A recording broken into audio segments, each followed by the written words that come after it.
안녕하세요, 로파잉입니다. 오늘은 베이비 부머 세대에 대해서 얘기를 해보려고 합니다. 우리나라는 6.25 전쟁 이후 1차 베이비 부머 세대는 1955년부터 1963년생들로 영어로는 베이비 붐, 말 그대로 아이들을 많이 낳았던 시대를 의미하는데요.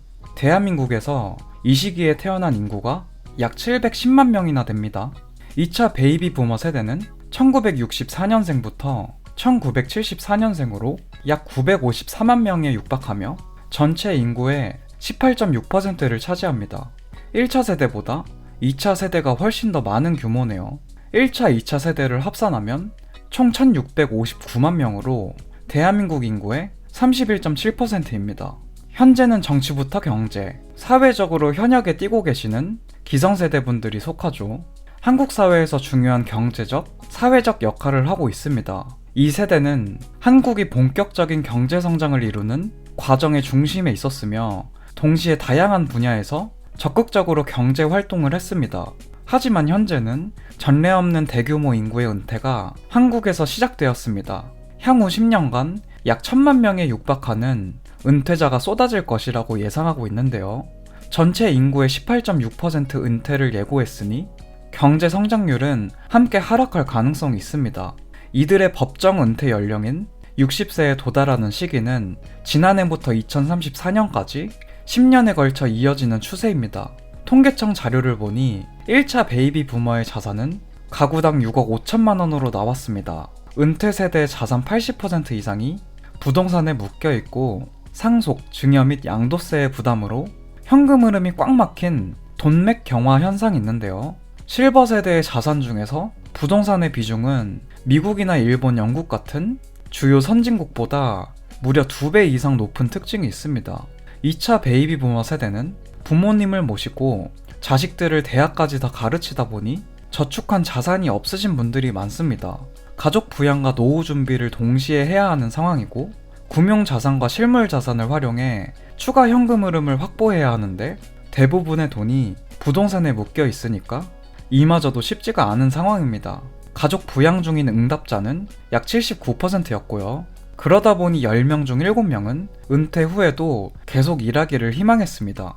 2차 베이비 부머 세대는 이전 세대와 달리 높은 학력과 건강 상태를 지닌 이들이 많아서 양질의 일자리를 두고 청년 세대와의 갈등이 불거진다는 기사를 봤습니다. 청년 실업률은 약 6%로 전체 실업률의 2배 이상 수준입니다. 고용노동부 자료를 보니까 청년층 비정규직의 비중은 45%에 달했습니다. 그냥 쉬었음 청년층 역시나 50만 명을 돌파해서 역대 최고치를 기록하고 있죠. 경험과 기술을 겸비한 고령층 인력이 오히려 부족한 숙련직 수요를 메울 수 있지만 양질의 일자리를 원하는 청년층은 약간은 다른 시선으로 보기도 합니다. 고령층의 경험을 살린 멘토링과 품질 관리, 그리고 교육 분야의 중심이 되고 청년층은 디지털과 신기술 중심의 분야로 세대 간 분업과 직무 재설계를 하면 어떨까 싶네요. 현재 대한민국은 이미 초고령 사회에 진입을 했는데요. 50대 이상 구직자는 전년 동기 대비해서 77% 증가했고 중장년층이 취업시장의 중심으로 부상하고 있습니다. 일자리 플랫폼 벼룩시장에서 이력서를 한번 분석을 해봤는데요. 50대 이상 중장년 구직자의 이력서 등록수가 작년보다 76.7%나 증가했습니다. 오히려 40대 이하 구직자의 증가율의 2배가 넘는 수준이었는데요. 연령이 높을수록 이력서 증가폭도 더 커졌습니다. 50대의 경우에는 62.9%가 증가했는데 60대와 70대 이상은 각각 104%, 152% 증가했습니다. 여기서 가장 중요한 건 70대 이상 여성이 무려 185%나 증가한 건데요. 전체 연령과 성별을 통틀어 가장 큰 폭으로 급증한 수치였습니다. 이들이 가장 선호하는 직종은 생산과 건설 쪽이었는데요. 그 다음으로는 외식과 음료, 운전과 배달, 서비스, 매장 관리, 사무직이 뒤를 이었습니다. 과거보다 높아진 평균 수명으로 은퇴 시기는 빨라졌지만 이렇게 은퇴가 없는 세대가 되었습니다. 한국의 출산율은 세계 최저 수준을 기록했지만 의료 수준이 높고 과체중과 비만 비율이 낮아 다른 국가들보다 평균 수명이 2년이나 긴 것으로 나타났습니다. 2023년 기준 우리나라 기대 수명은 83.5년으로 기록됩니다. 이렇게 일자리를 찾는 분들이 많아지면서 자연스럽게 60대 이상 자영업자도 많아졌는데요. 은퇴 이후에 자영업을 선택하신 60대 이상 고령층의 35%는 1년 동안 1,000만 원 이하의 영업이익을 기록한다고 합니다.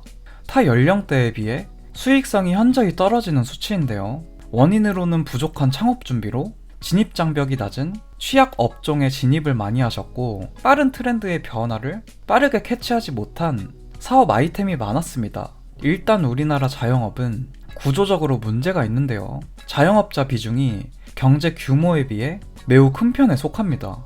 저수익 업종에서도 치열한 경쟁을 통해 생존해야 하는데요. 2024년 OECD가 조사한 자료에 따르면 자영업자 비중은 콜롬비아, 멕시코, 그리스, 튀르키예, 칠레, 코스타리카, 그 다음이 바로 한국입니다. 멕시코를 제외하면 모두 우리나라보다 경제 수준이 낮은 편입니다. 안 그래도 많은 자영업자인데 고령 자영업자의 증가 추이는 정말 엄청납니다. 10년 전에는 142만이었던 숫자가 현재는 210만, 그리고 2032년에는 248만을 예상하고 있습니다. 자영업자 폐업률이 높다는 건 다 알고 계실 텐데 왜 이렇게 은퇴자들은 자영업을 선택할까요? 일단 생계형으로 하시는 분들이 절반이나 됩니다. 노후 대비가 부족하니 생계를 위해 많은 근로시간을 투입할 생각으로 사업을 선택하시는 건데요. 고용을 창출하는 주체는 기업이고, 한국의 특성상 한번 고용하면 해고가 사실상 불가능한 시스템이니 재고용을 기피하기도 합니다. 대부분의 은퇴자가 이렇게 자영업으로 진출하는 이유이기도 하고요. 현재도 자영업자 폐업률은 정말 역대급 수치를 기록하고 있지만 2차 베이비붐 세대가 작년부터 은퇴를 시작해서 당분간은 자영업자의 수가 증가하면서 폐업률도 높아지는 추세가 계속될 것 같습니다. 사업적인 지식이 많이 필요 없고 진입장벽이 낮은 창업 아이템을 선택하시는데, 이렇다 보니 극한 경쟁 속에서 하루하루 치열하게 살고 계십니다. 50대 이상 자영업자의 생산성은 매우 열악하다고 나왔는데요. 자영업을 선택하셨다가 은퇴 자금까지 날리고 대출 빚에 허덕이시는 분의 사연을 가져왔습니다. 퇴직금과 모아둔 돈을 합쳐서 2억으로 프랜차이즈 치킨집을 시작하셨는데요. 권리금까지 주고 시작한 사업인데 월세가 250만원이었고요. 겨울이 되니 손님이 뚝 끊기고 배달 수수료와 광고비, 재료비까지 더해보니 마진이 너무 적더라고요. 처음에는 하루에 60만원 매출이 나오다가 경기가 안 좋아지고 주변에 경쟁 업체가 생기면서 하루에 20만원 매출도 감사했습니다. 적자가 나기 시작하면서 버티면 되겠지라는 생각으로 빚까지 냈습니다. 신용대출이랑 카드론으로 1억 가까이 빚을 졌습니다. 요즘 세상에 장사로 노후 대비하는 건 진짜 위험한 것 같습니다. 100세 시대인데 은퇴는 빨라졌고 자영업은 살아남기가 어렵고 재취업이나 알바 자리도 부족해지고 참 대한민국에서 경제활동을 하는 게 쉽지가 않습니다. 이렇게 점점 베이비부머 세대 은퇴에 맞춰서 시장은 또 달라질 것 같은데요. 여러분은 어떻게 생각하시나요? 재밌게 보셨다면 구독 한번 부탁드립니다. 감사합니다.